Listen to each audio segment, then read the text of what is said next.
Hello guys, இன்றைக்கி நம்ம என்ன பார்க்க போகிறோம் அப்படின்னா ஹவுஸ் கன்ஸ்ட்ரக்ஷனுடைய ஸ்டேஜ் 5 அதை பற்றி இங்கே பார்க்க போகிறோம். ஸ்டேஜ் 5ல் வந்து என்னென்ன மாதிரியான ஒர்க்லாம் இருக்குன்னா, நம்ம லாஸ்ட் வீடியோவில் வந்து என்ன பார்த்தோன்னா எர்த்து பீம் வந்து காங்கிரீட் முடிச்சிருந்தோம். அதுக்கு மேலே பேஸ்மெண்ட் பிரிக் ஒர்க்கு முடித்து பெல்ட்டு காங்கிரீட்டு போட்டிருக்கோம் 6 இன்ச்சு கணத்துக்கு. அந்த 6 இன்ச்சு கணம் பெல்ட்டு காங்கிரீட் போட்டு முடிச்சோன்னே இப்போ பேஸ்மெண்ட் இன்னர் பிளாஸ்டிங் ஒர்க்கு போயிட்டுருக்கு.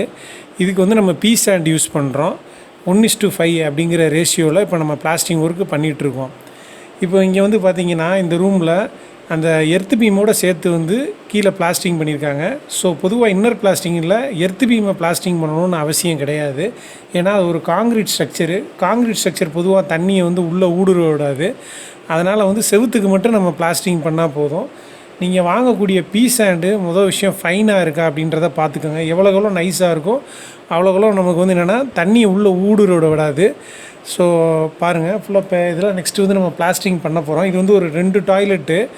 இதில் வந்து நடுவில் ஒரு இன்டர்மீடியேட்டில் ஒரு பீம் ஒன்று வரும். ஸோ அந்த பீம் வர இடத்துல வந்து நம்ம காங்கிரீட்டு போடல, பார்த்திங்கன்னா செங்கலை வச்சுருக்கோம்.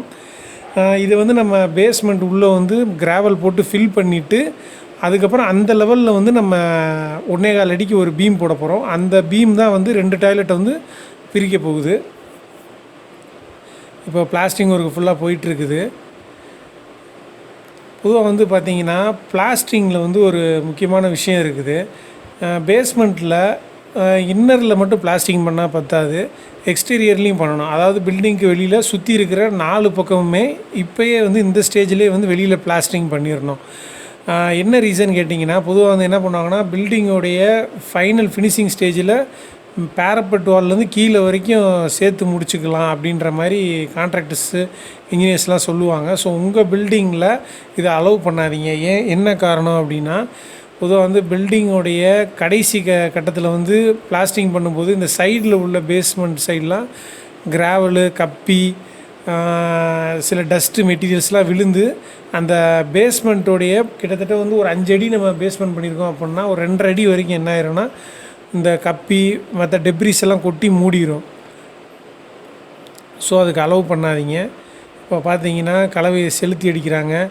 அதே மாதிரி எப்போயுமே பிளாஸ்டிங் ஒர்க் பண்ணும்போது கீழே சாக்கு விரித்து தான் வந்து ஒர்க் பண்ணணும். அதே மாதிரி பிஃபோர் பேஸ்மெண்ட்டு உள்ள கிணத்து மண் போடுறதுக்கு முன்னாடி ஒரு செங்கல் கூட உங்கள் கட்டடத்துக்குள்ளே உள்ளே இருக்கக்கூடாது. வேறு குப்பை, சிமெண்ட்டு சாக்கு எதுவுமே உள்ளே இருக்கக்கூடாது. அப்பப்போ வேலை முடிக்க என்ன பண்ணணுன்னா அந்த சைட்டை வந்து கிளியராக நீட்டாக வச்சுக்கிறணும். இப்போ பாருங்கள், பொதுவாக வந்து பார்த்திங்கன்னா ஒரு பிளாஸ்டிங் ஒர்க்குன்னு எடுத்துக்கிட்டோம் அப்படின்னா குறைஞ்சது வந்து 1.5 சதுர, அதாவது 1 சதுரத்துலேருந்து 1.5 சதுரம் வந்து கொத்தனார் வந்து நம்மளுக்கு பூசி கொடுக்கணும். அதான் அவுட் ஆன் ஆஃப் ஒர்க்கு. இது பீ சாண்டு.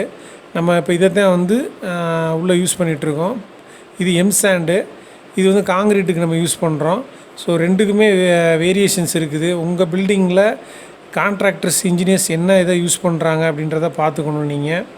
இப்போ இது வந்து கார் போர்ட்டிகோவை பொறுத்தவரையில் வந்து பார்த்திங்கன்னா நம்ம கிணத்து மண் வந்து அந்த எர்த்து பீமோடைய டாப் லெவலுக்கு மட்டும்தான் நம்ம போட்டு ஃபில் பண்ணுவோம். ஃபுல்லாக வந்து நம்ம மெத்த மாட்டோம். ஸோ பாருங்கள், இப்போ இந்த எக்ஸ்டீரியர்ஸ்லாம் பாருங்கள். இதில் எல்லாமே நம்ம பிளாஸ்டிங் பண்ணணும் சுற்றி 4 சைடுமே. இப்போ இன்னர் பிளாஸ்டிங்கை ஃபுல்லாக கம்ப்ளீட் பண்ணி முடிச்சுட்டு அப்புறம் வந்து எக்ஸ்டீரியர் வந்து நம்ம வெளியில் பண்ண போகிறோம். பொதுவாக வந்து பிளாஸ்டிங் பண்ணுறீங்க அப்படின்னா அட்லீஸ்ட் ஒரு 2 டேஸ் வந்து நமக்கு ஃபுல்லாக க்யூரிங் பண்ணி காய விட்டுட்டு அதுக்கப்புறம் கிணத்து மண் அடிங்க. ஸோ இந்த வீடியோ உங்களுக்கு யூஸ்ஃபுல்லாக இருக்கும்னு நினைக்கிறேன். தேங்க்யூ.